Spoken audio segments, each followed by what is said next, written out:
one. And we're live here at Motherfuckers. Oh my god. Live in the groove and notify the fuckers. Yeah. I think, we are live. Hold a second. We're fucking live. We're live. You're live, motherfuckers? We're live. Look at me in the middle. Can I kiss you? No, I need to kiss you the other way. No, you kiss and fail, motherfucker. Oh, no, you're kissing the chair. Okay, well, that's cool. We're kissing. Let me just make sure my mic's working and everything. Okay. Yep. We are live. So greetings, hola everybody, hola shmola. What's up? How are you doing? Welcome to the first episode of the Tasskickers Talkshow, where all the cool stuff happens. Oh yeah, that's the intro. That wasn't like Wallaceito trying to do some shit, but that's like the legit intro. But actually, because the millions are watching us now, we can't do a lot of bullshit. So we had to go through a lot of censorship and shit. So I wanna tonight greet Mr. Wallaceita, Mamacita, the bold beauty. Can I give you a kiss, brother? And I want to greet the one and only fucking Phil Kyprianou. What's up, my bro? What's up, guys? I see you grew your beard now. You're with a beard now. Yeah, I'm gonna be able to. I'm gonna put some beads soon. I think. I'm trying to convince Kevin now to grow his fucking beard. He's gonna join the club or shit. It's gonna be cool. I'm so happy to be here tonight, guys. There's millions watching us. So shout out to everybody here watching us from the streets, from the I don't know what, from probably having sex. Whatever, because everybody is interested in this show, and I've got some messages, sponsorships about millions, giving us millions, but I said no, we need to chill down, guys. We're not gonna use all these millions now. So Philly Yanquito, since you're here, brother, how are you doing? Tell us first of all, how are you doing? Great. Doing amazing. Oh, that was a quickie. I was expecting, I'm great. I woke up in the morning. I had a fucking breakfast. I don't know what. Oh, yeah. I did an 8 this morning. I started intermittent fasting. I wanted to lose some weight, so I just drank a coffee. Then after that,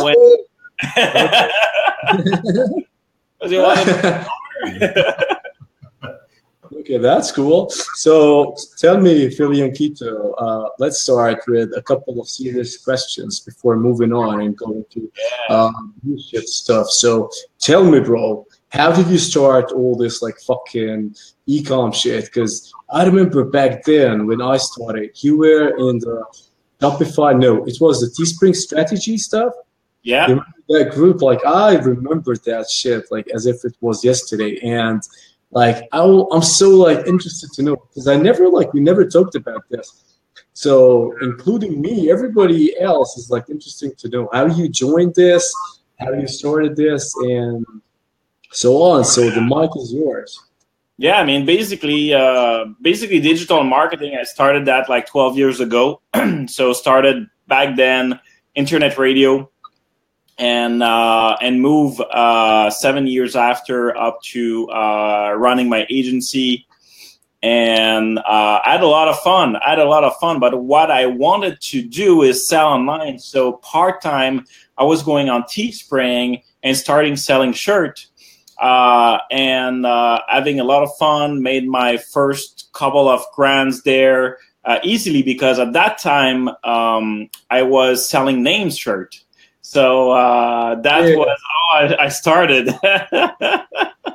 Oh yeah, back then, like fucking heaven.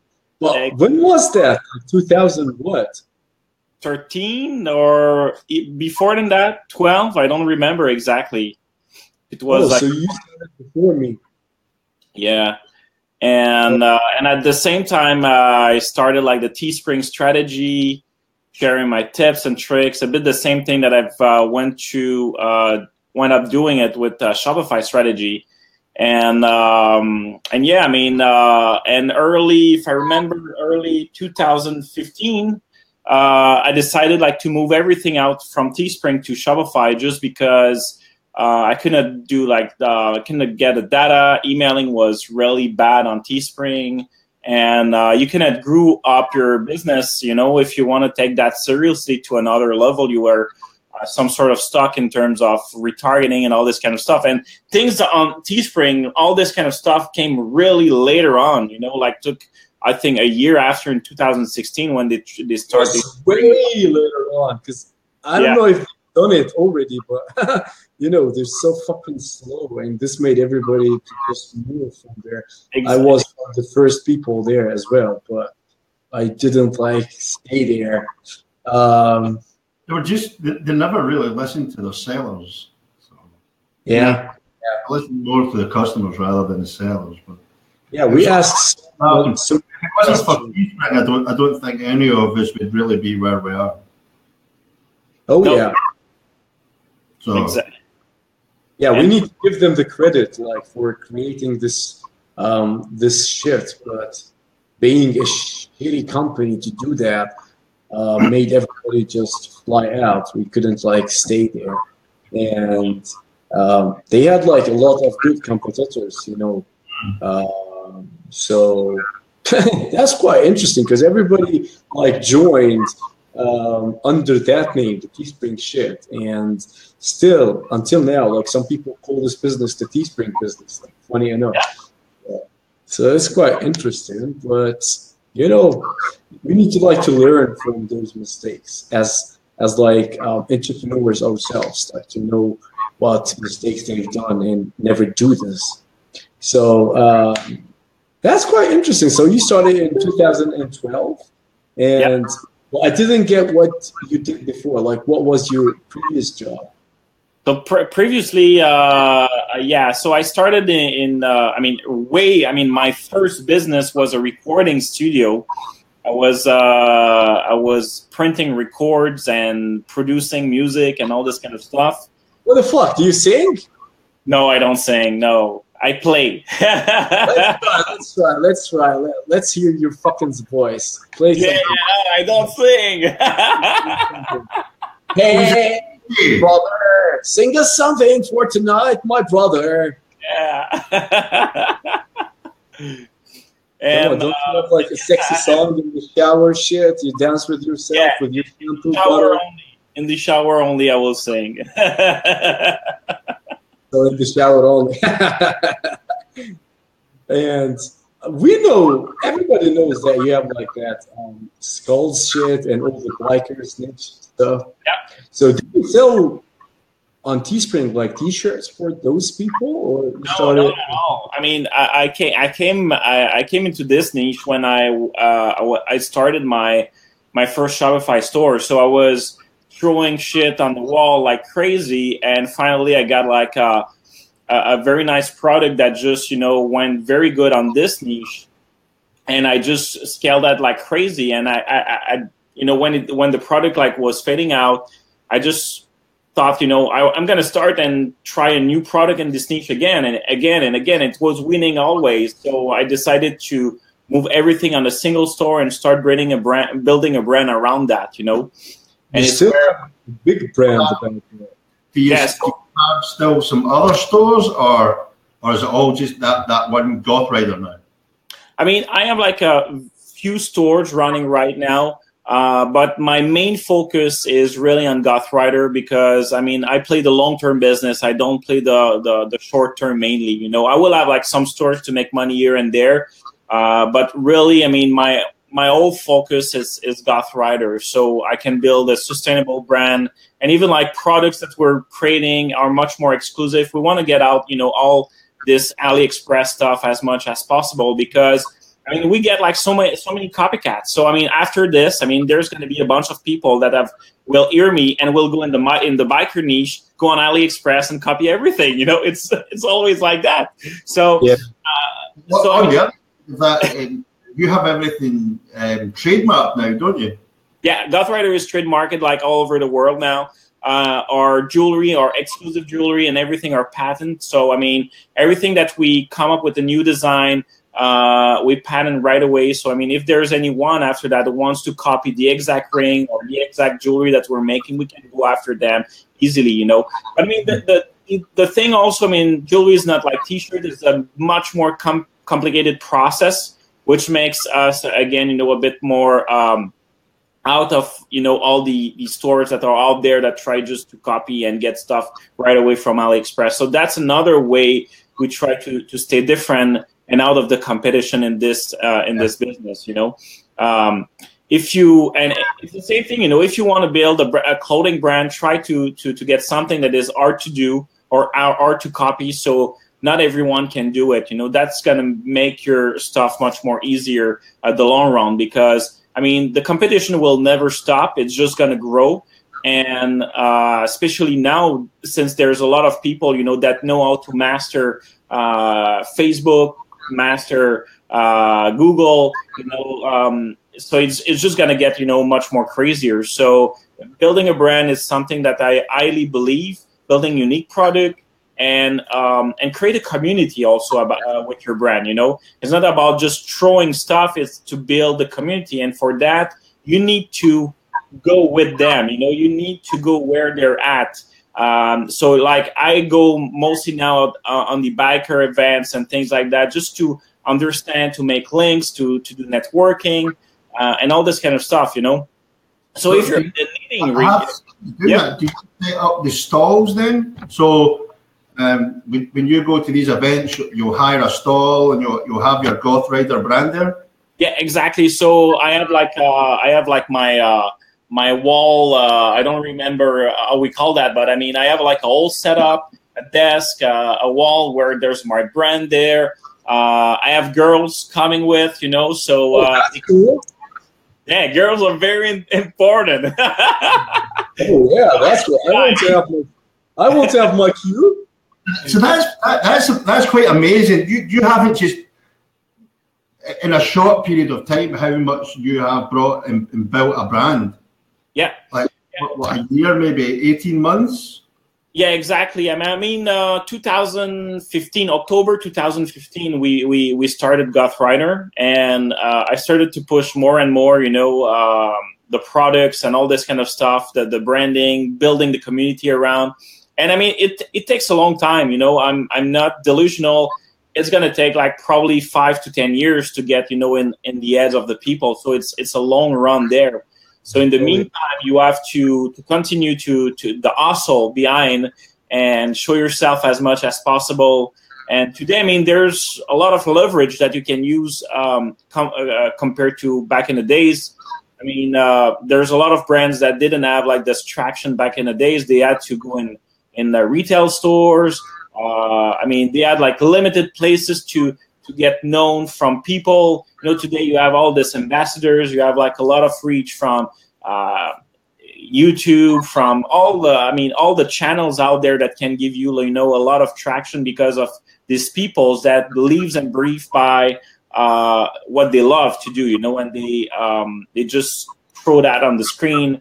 And a lot of people are getting views from, I mean, you're getting views from that, and you can transcend your brand much more easily than it used to be. So that's a good thing today. But there's still a lot of work behind. Yeah. What's way they prevent you from getting quick buck shit, all those viral products, and fight over the brand. Like, you know, a brand and one niche takes a lot of time, takes a lot of focus, takes a lot of everything. You know this the most. And like, you know, all the attempts when you see some people sharing, for example, some stats of the worldwide campaigns, all those viral shit. So what made you like stay on the fucking goal? This is like pretty much heads up to you, like a shout out to you, because you could resist everything and you could stay on your fucking goal. You said, okay, I want a brand and I want to fight over the brand, and you kept doing that like over the 18 months, or I don't know how much, but you've been there for such a long time. And honestly, like, to me, it's sometimes a bit attempting, like, to go into other stuff, especially when I see some big potential. So what were the shit going on in your fucking Greek mind other than Souvlakis and, you know, shit? So that's very much like interesting, you know, like, I give you a shout out for that. It's pretty hard because, yes, it's tempting. Yes, you're getting distracted. You're getting distracted by these screenshots and people that are making 300K in a day and all this kind of stuff, and you're trying to figure out all this kind of stuff. I think they're a great thing to understand from that. But I mean, the other thing is when you're building, there's two models really. I mean, there's a flipping cash business. That is good. I mean, it's good because it brings you, I mean, direct money right now. But in the long term, that will not last, you know, because you cannot build. I mean, there's not a pillar into that will reminds people to get to this kind of stuff of place. Or I mean, because I mean, the minding also of this entrepreneur are really short term, making money short term, you know. So the thing here, yes, it's tempting, yes, it's distracting at the same time. Yes, we want to do like sometime like exactly the same stuff, but I mean, the long term, I'm not for that. I'm just really there to build something that will have enough value, probably in a couple of years, that I will be able like to flip, you know.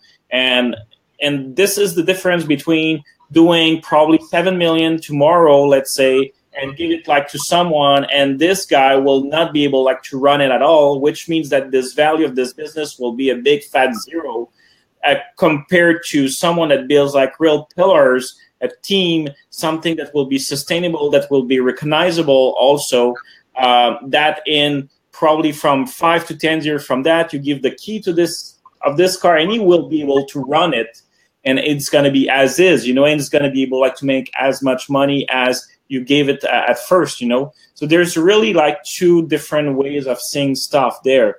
And they're valuable, but in really different ways, you know. You know, what do you like grow the most, you know what I'm saying? If you want like to get a higher value for the asset or for the store at the moment, is it the email list? Is it like a constant sales coming in? So what do people like? I've never flipped a big shift, but yeah. I'm sure since you're building your brand, you know those aspects better than me. So what people or what buyers would consider more?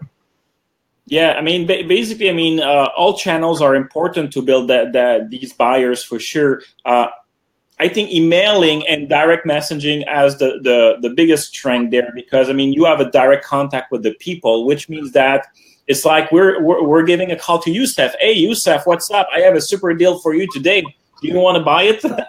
So this what is. Do you want to sell me? What do you want to sell me?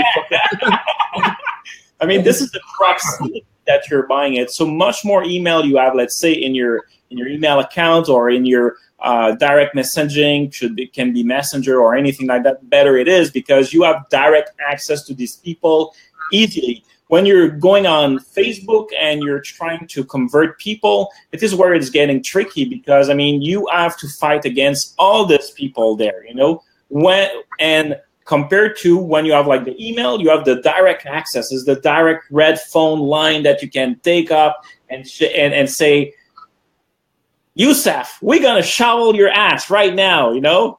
Oh, yeah, please do. Yeah, please do. So, you know, that's the really, really big difference out there. And this is what you're looking for, is to have like this sort of balance between generating enough leads for your email and your direct messaging method, and also getting like this brand awareness and selling at the same time, you know. So you have to find the right balance between all these to be sure that you're not going to lose money for sure. I mean, as much as possible, but also you're going to be profitable. You're going to be able like to build this brand. You're going to be able also to repeat the business with these people. I think that one of the most important thing is to be able like to repeat. And this is what people are looking for, especially when they buy a business from you. They're going to look, you know, what's the percentage of people that came back to your store and bought again, you know? What is the percentage? That's really different, I mean, from any kind of stores, you know, because the thing is, I mean, some stores will sell once in every year, because this is the model of the product they're selling. And let's say that you're selling cream for the face, you know, you might sell it like every month. So what you're looking for is probably above, like anything above 50% there that people are going to come, you know, and even higher than that. You know, a lot of subscription business, what we've looked in the past year, most of the subscription business that are out there and they're selling, people will come every month for 3 months, then after that will leave, you know.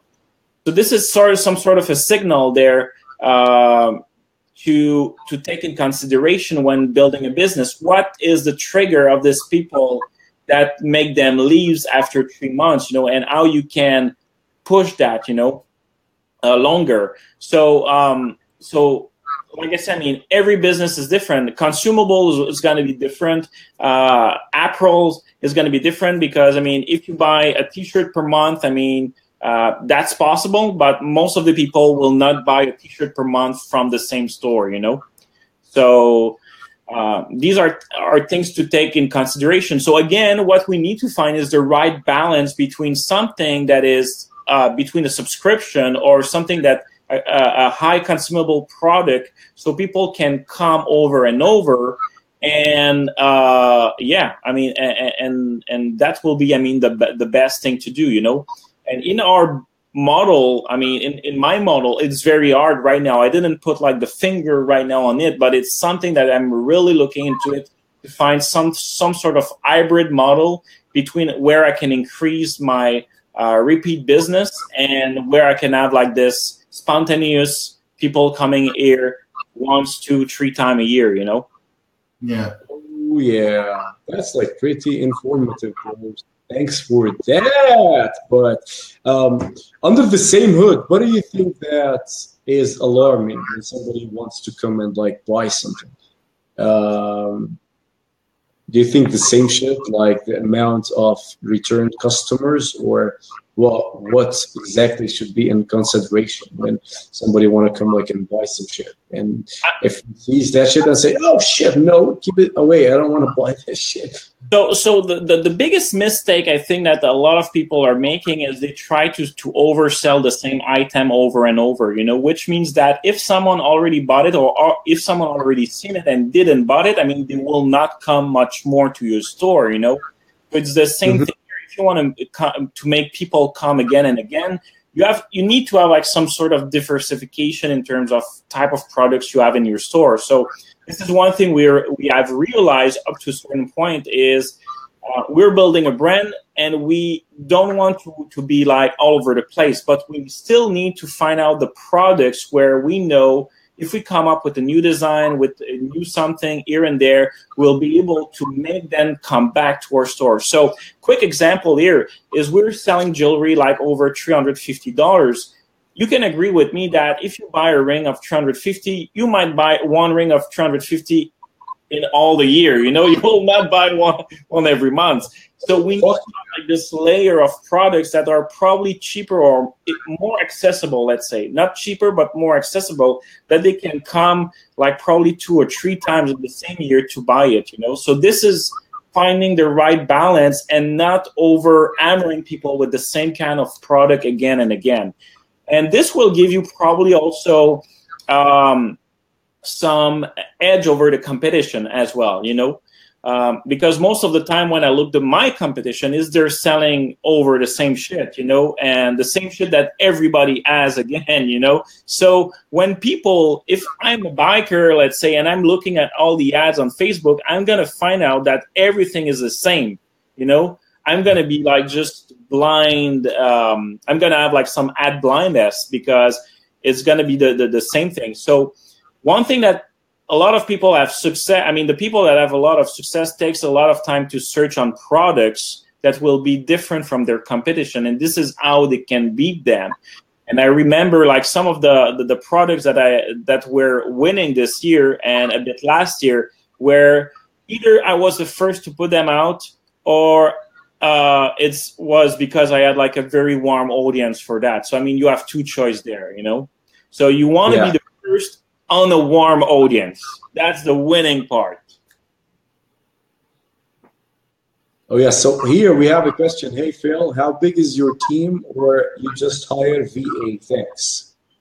Yeah, I mean, basically we are mostly VAs because it's cheap and they work overnight, So once, one thing that I love is having like my stuff ready in the morning so I can come here and start working from what my VA I've done in the night, It will be super hard to get that here locally when you look at the wages and all the stories with how you can hire or not hire people and things like that, You save a lot of money. And in my past business, I had like 15 people that was working for me locally, and that was super expensive, like crazy, I didn't knew about back then I didn't knew about that VA thing, so we would hire like local people. But now that I know that, I mean, people are great. They speak great English. They're great at work. I mean, you just need to screen it properly like anybody, and they will make a phenomenal job.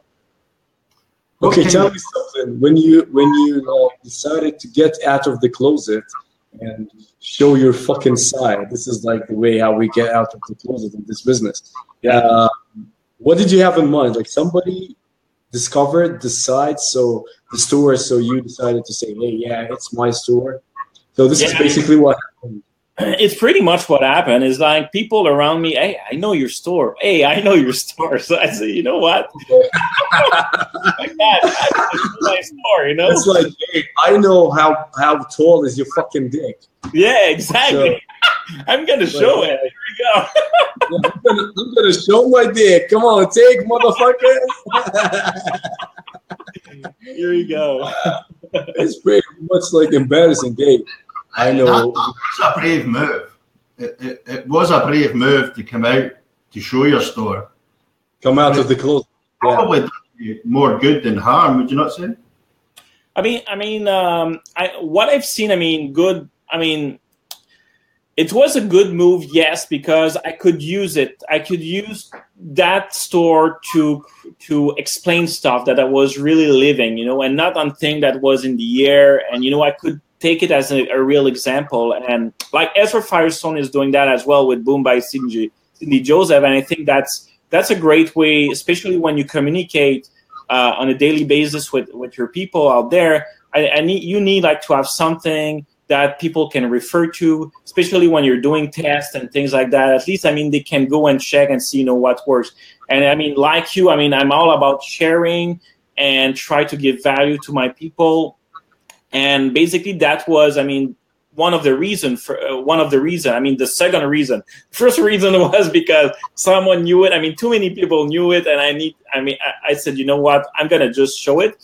The only bad thing about that is people started like to copy like crazy. I got like my old website copied like 3 times, exactly the same product and all this kind of stuff. I was like, that doesn't make sense at all. You can get inspired. I don't have any problem getting inspired. You can sell in the same niche. I don't have any problem with that. Trying to copy like even like the ads, copy like grabbing my own videos that I was making and posting on your site. What the fuck, are you lazy, Now you can do is you can use your own personal profile page to be like your brand. Yeah. So people out with this business associate you with Goth Rider, and you don't need to hide it within your personal Facebook anymore. Exactly, and I try to use, and this year even I'm going to use much more myself in videos and pictures and all this kind of stuff to promote my brand, because I don't have like a persona right now that I can use. So I'm saying I'm going to use myself, and it's going to be much more easier for now to create like all the content and all this kind of stuff, you know. Hey Phil. Yes. You can hire fucking Kevin. He looks like a biker, a bully. Yeah, like that. Tell me this, Phil. Do you ride a bike?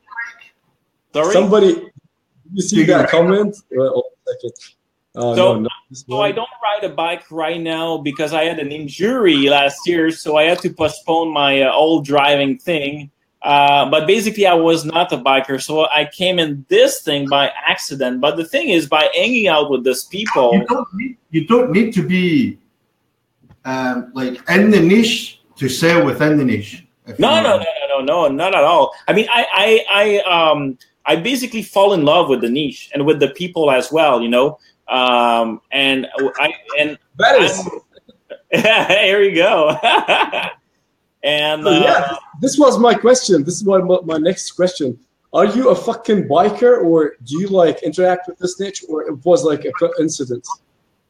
It was a coincidence, but I fall in love with it, which means that I really enjoy. I mean, the whole lifestyle, getting on the bike, on the road, living free, and all this kind of stuff. I love like everything related to the jewelry and things, you know, things that are a part of this thing, you know. So, and I think that if you want to build a brand, you need at a certain point to love it and to get into it, because if not, it's going to be hard for you at a certain point.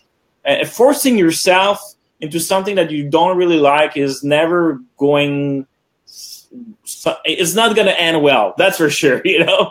So when you don't enjoy something that you're selling, you can't continue it because you just don't enjoy it. Exactly. Yeah, I have like a funny story about this, because I once started a gay, all the rainbow shit store, and I couldn't like keep on. With all my respect, anybody is gay here. All my respect to you. All my respect to my Kevinito here. So, because Walsito here is a fucking gay, you know that. He's planning to get out of the closet. Walsito, can you show us your boyfriend there? Come on, Steffi. Come on, Steffi. Where is he?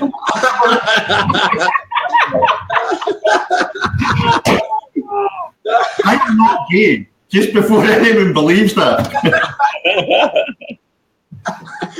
Okay, so yeah, I can like keep on with this, and you're right. You need to be passionate about the shit you're doing. So I totally agree with this.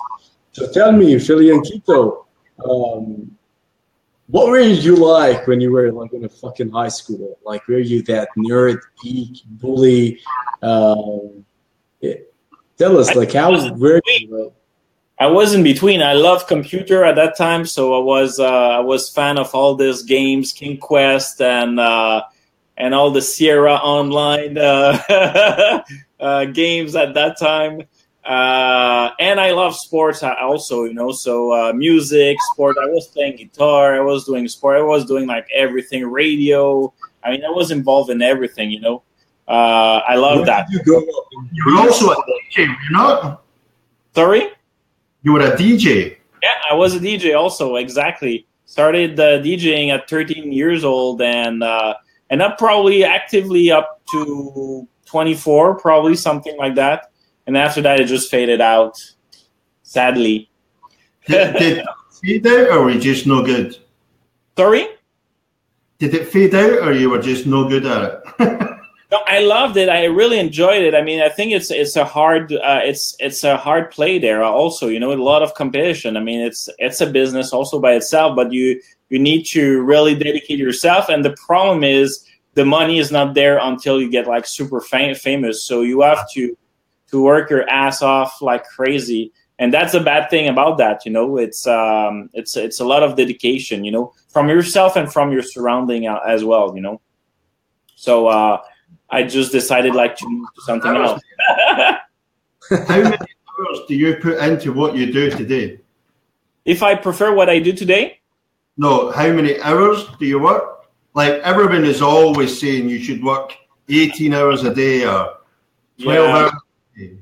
I work too much. I would say I work too much, but I mean, the truth is you can run this business. I mean, if you plan it well right from the beginning, having the right team, you can run this business probably 8 to 10 hours per day. I run it way too much because I made a lot of mistakes that cost me a lot today. But my goal is to get back to, let's say, 8 to 10, instead of 18. There we go. Oh yeah, we need Yousef, he does 2 hours a day. Who? Yousef. Yousef, he works 2 hours a day. Yeah. The rest of everybody. Yeah. The rest I'm in the shower bathing, dancing with my fucking shampoo, kissing my shampoo and shit.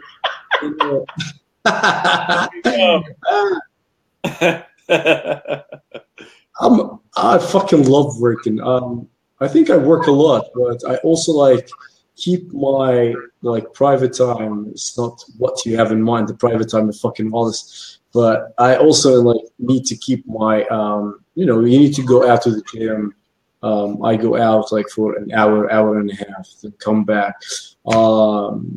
And I always go out for an hour and extra hour just to take some fresh air and then come back. Because you can't keep working all the time. It drives you fucking bananas. You can't do that. You need to keep that, that very thin line between work and your personal life. You need to enjoy both. If you want to it's hard to do that though. It's it's so hard. Never plan each day. You can be working and saying, well, 6 o'clock I'll finish today or whatever, and then it just snowballs, and before you know it, it's 9 o'clock at night, and you're still in the office. And oh yeah, it's always hard to keep everything organized with the time, with everything. But you always need also now Phil with a family and children. It's even harder because I know some of my partners have children, and I see them I'm fuck me, I'm never gonna get married.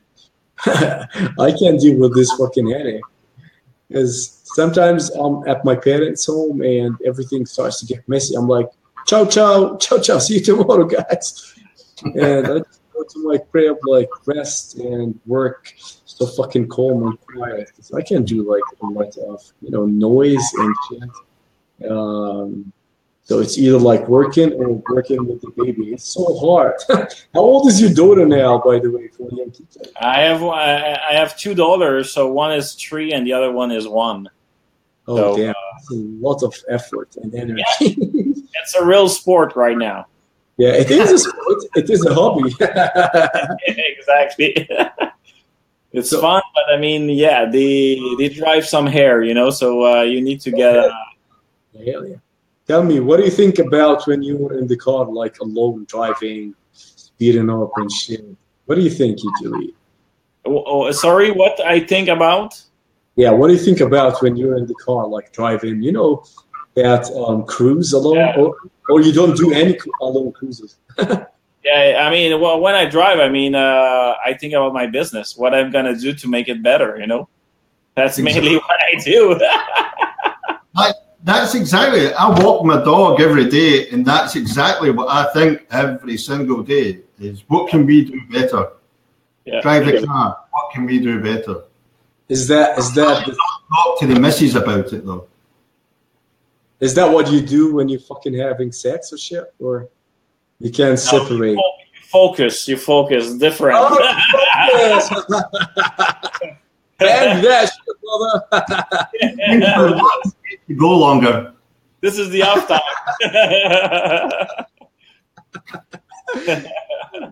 That was fucking hideous, Wallace. Wait, are you scratching your nipples, Wallace? Nipples up here? Let's hope not. They're down here. That's cool. So what do you do in your free time, if you do have a free time? I mean, free time right now is taking care of my girls. It's pretty much that. Going out, going to the zoo, and all this kind of stuff. And that's pretty much my free time now. Okay, what do you do in your free time? Because I didn't hear an answer. Going to the zoo? Fuck that! Fuck that! Going to the zoo. Hey, Daddy, this is the giraffe. Hey, Daddy, this is the elephant. Look how big is the elephant. What language do you use with your daughters? Oh, my 3-year-old daughter understand now, so that's cool. So she understands everything. Greek? No, not Greek. We speak French at home. Oh, you speak French? Yes, sir. That wasn't Greek. That certainly wasn't French. Yes, sir. Oui, monsieur. Oui, monsieur. Regarde girafe, regarde elephant. There you go. Your French is good. Yeah, that's fucking boring. So, okay, I would assume that you don't have any free time. Okay, I didn't hear anything. Okay, if you tell me what you do in the free time, I tell you, I go to the fucking movies. I go eat in a restaurant with my friends. But yeah, I don't go to the fucking zoo. That's boring. For sure. I have one day of the week that I go eat and to the movies every week, once a time. Oh, wait, you eat once a week? That's it? Once a week. I eat once a week only. I told you, I'm doing intermittent fasting, so... I didn't know it was that. That's hardcore shit. Once a week. So what animal would you be, since we're talking about the zoo? If you were an animal, a cheetah, for example. Well, a cheetah here would be a fucking pig, Think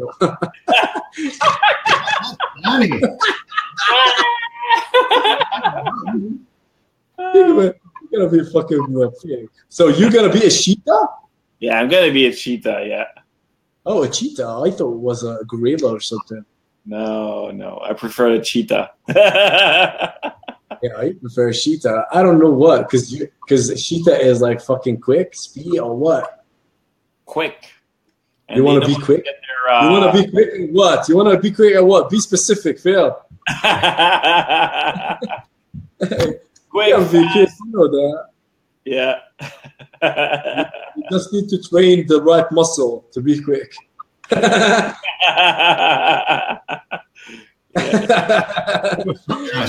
Individual, man.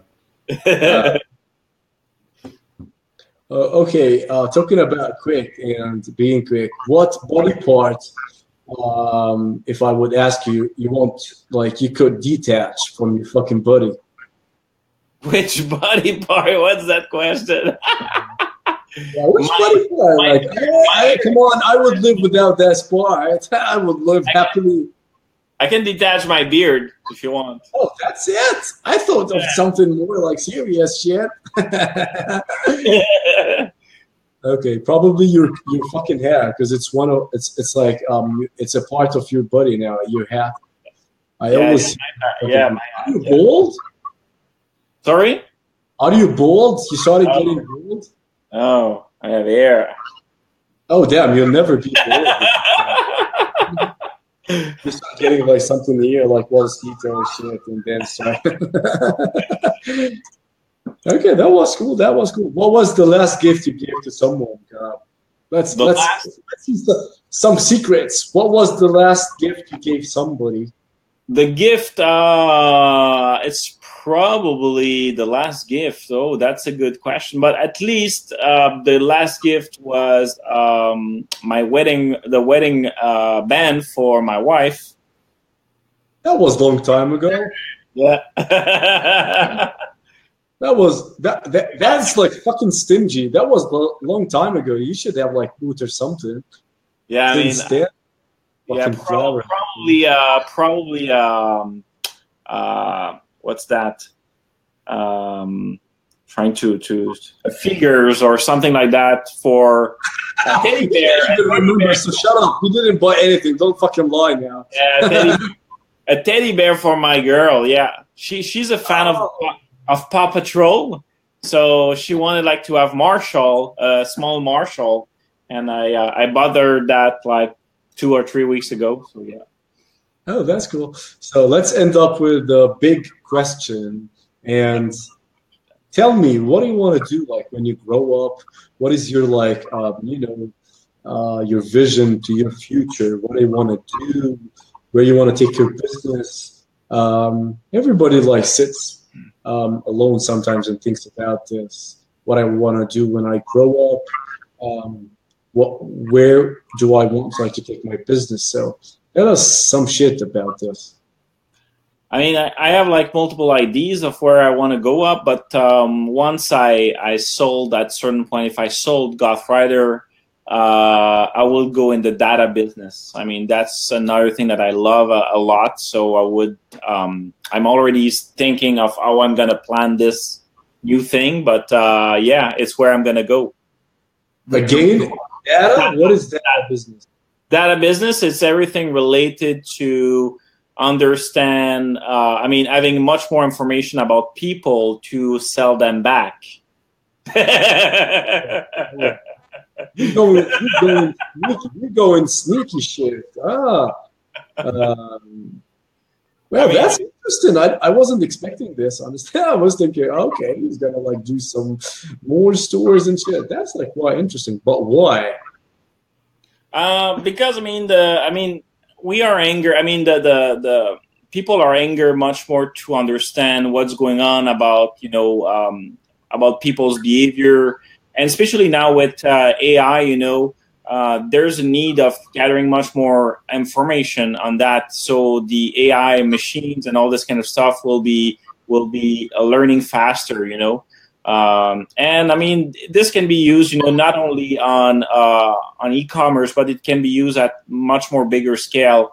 And it can be used like for the environment, can be used in, multiple type of layers. So the idea is to have like much more understanding of, basically it's to have like much more understanding about our world, and then to be able to translate that in data points, and after that to be able to use that in a manner that it will be useful for each of the segments that we want to go after, So that's pretty much where I'm looking to go at a certain point. Does it like come to a point where you can automate all this shit? Is this where you're going? Like you want to automate your income or process all your business process and shit? Is this what you're thinking? Is this what made you think of this? So, because like automation and getting your business or assets automated, like having a fixed income coming. This is like an awesome shit that most of the entrepreneurs I meet like think of this thing or are heading into this thing. So is this like the point where you're going? But for sure, it will help to automate, I think, like a lot of things in the business. Now, will it automate everything? I don't know yet, because we're not there. But there's going to be much more possibilities, because we will know much more about what needs to be, how we can interpret like some stuff, because we'll have the data for it, My goal, yeah, for sure, at a certain point, I want to automate as much as possible on my end, but it's possible up to a certain point. We cannot automate everything. We cannot automate the thinking and the vision of where we want to go. That's one thing that is pretty much it's pretty much where it's left to the human, let's say. Oh yeah, human is getting like dumber like every day. Motherfuckers, humans. I hate humans. I wish like I'm living alone Like, I don't want to even like see you guys. But it's like, like living in a country also where such shit happens sometimes. You say, okay, just want to fucking live in Mars, or I don't know where. I don't want to see any humans anymore. Because, like there's a lot of shit. And, you see like a lot of products lately, like especially in the Tasskickers, that is one more reason you don't want to live anymore. You see that fucking alarm you put in your vagina? Why do you need that? He has like a fucking husband beside her. He can't pour a fucking water on her head, and she can like wake up. Why do you need a fucking alarm in your vagina? That's fucking crazy. So yeah, it's like crazy shit. So that's pretty interesting, the data stuff. I think I'm gonna like look into this thing and be your competitor, Mr. Filiankito. Now I know your plans. I know your plans, motherfucker. What inspires you, brother? Let's end up with this. Sorry? And what tips? What inspires you? And what motivation or tips do you give to the people that are like watching us now? This is like one thing that, it always like takes some motivation from me, you, whoever there motivates. So that's like pretty interesting and pretty like important to keep them motivated all the time. So first of all, tell me what inspires you, what motivates you, and what tips or motivation you give to other people. Yeah, I mean, first of all, I mean, the first thing that I will say, and this is probably not motivation, but I mean, this is a business, okay? So, I mean, basically, if you are entering into e-commerce, you have to treat it as a business, which means you have to plan it, you have to forecast it, you need to understand your numbers and all this shit. If you're not doing that, you will end up like doing a lot of mistakes at a certain point, and you will have to go back to the basic to learn that back again. All the screenshots that you're seeing here and there, it's cool. It's part of motivation, yes, for sure, because it shows that it is possible to do that. But this is distraction, what I call distraction and negative distraction, which means that it will make you do dumb stuff to arrive there. It will make you try to force the machine when you don't have to force it. You need to understand that. I mean, some people that are sharing screenshots there, they have an agenda in the back end. They are there like to grab your money at a certain point, So that's all the point, because I don't believe like if somebody is making money with that money, they're fucking showing him. There's no way he's gonna like share his profits without the need or without a reason. That's like so fucking crazy. I always say that, but it looks like still some people are falling for that. I mean, I don't understand that point as well, because my business is private. Why I would share that? I mean, it's not it's not a shared company. I mean, if it was shared, I would share my information. But I'm a private company, so I'm doing. I mean, I don't see the point of sharing. Your personal stuff there. The goal is not. I think it's not right to do it. It's your own stuff. You build your own business. So.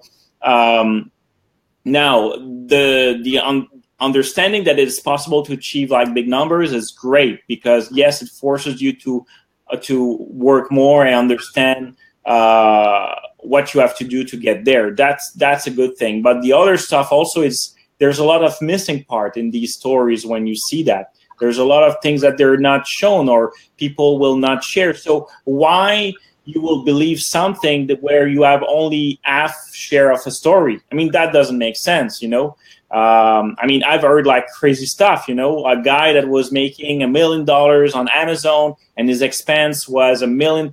So he was losing basically, just to show off, what's the point of showing off? I know. You know him? Yeah. Really? You know him? You know the guy? Do I know him? Yeah, no, I don't know him personally. No, I don't know him personally. Do I know him? Yeah, I don't know if you know him. Kevin knows him. Yeah. We can chat later, sir. Yeah. I wish I knew him. I would call out the name. I don't fucking give a fuck because scammers need to be like fuck. Did you see that J-Kitsu or K-Jitsu or some, I don't know, some other shit? He was scamming millions. Like, he was scamming thousands. And did you see that? Like, it's a fucking shame when you do this shit. And he used to say that he's selling high-end furniture. And I was like, stop fucking the bullshit. And then he was caught. That's fucking crazy, but people always forget that and they go over the shit. And I always say that if you want to keep focused, I'm only like in 3-4 groups, and every group that starts triggering me, showing some bullshit and doesn't have that administration, I just quit because I don't need to see some shit because I already know that. Okay, I already know that you can make money with this business. But as you said, you can't force the fucking machine. You get like frustrated when you see it's happening or it's working and booming for other people, and for you it's not. It's quite interesting, like, to know that, yes, you can make money, but it's not like it's going to happen in a night and a day. It's not going to happen. And I always say that, like, a big part of this business is the fucking luck. You need to be lucky. Now we can do the same campaign, like the same everything, and on the same account. Your campaign is going to work. Mine is not going to work, or vice versa. It should be like something lucky. Something here we believe, like, if a fucking dove pees or shits on your head, it's a kind of like lucky charm, or it brings you luck.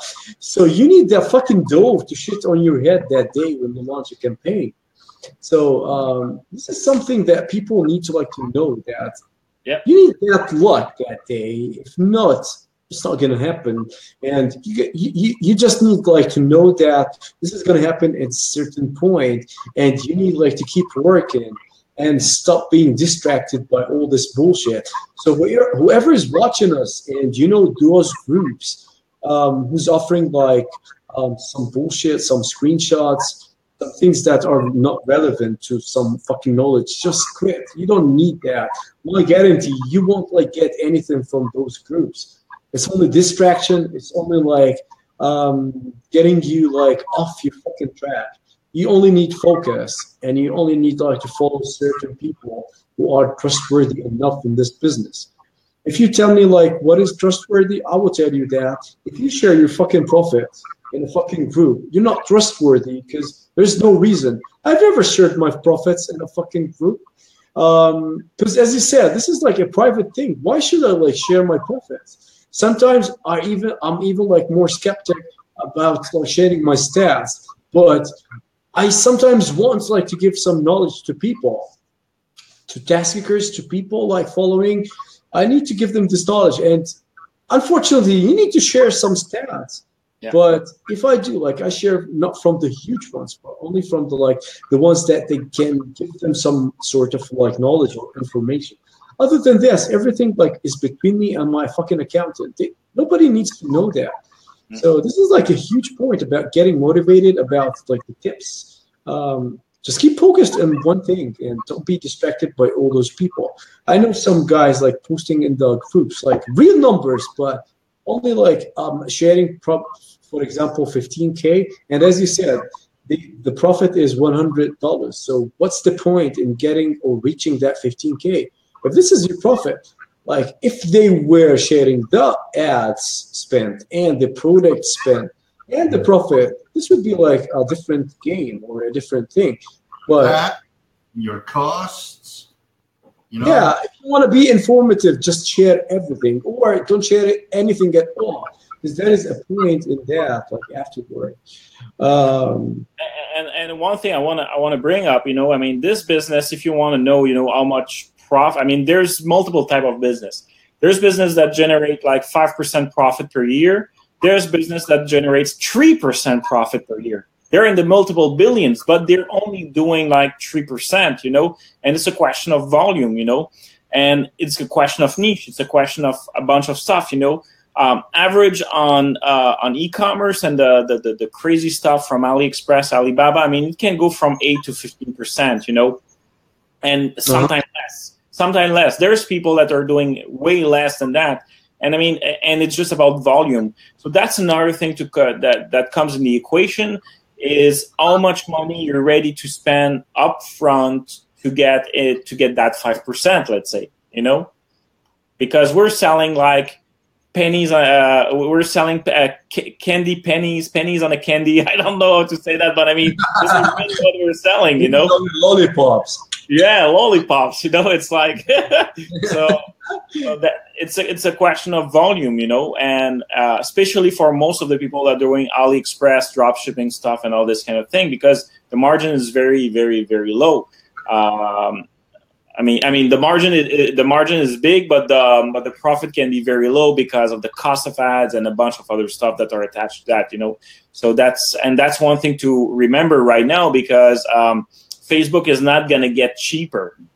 It's not going to get cheaper at all. So you have to get ready for better margins, better costs, how you do like your email stuff, all the back-end stuff, especially to get much more juice from your customers down the road, you know? Oh, yeah. Okay, we're going to be like, probably we're going to hit a Facebook kind of live at some point, like probably this month. But this has been like a really great first episode of the Tasskickers show. It's not going to be the last with you, Phil. Don't cry, bro. You know, like, in this business. You did not laugh. Yeah, that laugh is so fucking crazy, by the way. When did you start this laugh? Like 2001, 2002? Yeah, back in the days. Back in the Tika days. Like, what I was saying is, like, in this business, I only respect some guys, like few guys, and all the others, like, suck my dick. Everybody knows, like, I don't give a fuck about anybody. And, you know, you're one of those guys that I truly, like, love and respect. You've given a lot to this e-com business. And personally, like, I learned some stuff from you. Remember that video, like, for the dynamic retargeting ads? Like, yeah. I'll use that. Actually, I learned this from the first time I hooked up my fucking dynamic ads. It was from Phil. That's right. Yeah, and, you know, you've never, like, offered too much, like, rude shit, like coaching or some shit. Like, as you said, now everything is private. Like, it's your fucking company, so it's a private company. It's not shares or shit. So everybody needs to know your profit. So whenever somebody does that, like, he's in my douche list back. Because what the fuck are you doing? Why do I need to see that? God damn it! I make even more than you. I never show that. Why the fuck should I see that? So shout out for you, Phil. You've been like an amazing guy since the start, bro. And we're gonna be in Germany together. I can't wait, like, to kick your fucking ass. And everybody who's wondering, this is not a fucking mic. This is. I need to buy a fucking mic. Like, show me yours. I need to look more serious. No, I cannot bring it. You can see just a bit. Oh, come on, you were a fucking DJ. You did like a radio shit, so you should be like on fire with this game. Yeah, here we go. Okay. Oh yeah, I can see it in the private screen. The private screen. Here you go. So, as I said, it's been great, guys. If you have a question, like a quick one, we can have a quick question before we end this fucking live. And so let's see. Yousef, the only one who can pronounce my name right. Rawia, shout out to you, brother. But she's not a brother, she's a girl. Just stop. Fuck you, Jay Kitsu. Hell yeah. Fuck you, Jay Kitsu, you fucking shit. I wish he's in the group. Like, he needs to be, like, mocked out. Osama, shout out for you, brother. Okay, it's gonna be delayed, so I know you have like some shit to do. I think I'm gonna take this and put it on YouTube. Even it's gonna be like the first. Yeah, it's gonna be like the first because it's like limited to this group only. Oh shit! No, I can't hear you. Wait, hold a second. And by the way, guys, this whole shit that I'm waiting here is also a fucking thing. It's not even plugged. You need to get into the fucking, the shit, Okay. Kevin is wearing the Tasskickers t-shirt. Are you, brother? Show us the back. Show us your ass. Like. Oh yeah, you have the sexiest ass ever, bro. Oh yeah, showing, brother, sexy, yeah. Okay, Mr. Kyprianou, Mr. Wallacito, Mr. Yousefiko, love you all, brothers. Let's kiss. Yeah, kiss for me. And see you guys in the next episode. And wait for me. This Sunday is going to be epic with a fucking live webinar with somebody who you love. Oh, it's going to be epic. So you too, Kyprianou, stay tuned. And, you're one of us, bro. You're one of the fucking family. So enjoy your night, guys. I hope you all, enjoyed, had some fucking informative questions, and love Kyprianou the way we do. And goodbye, fellas. Hey, folks.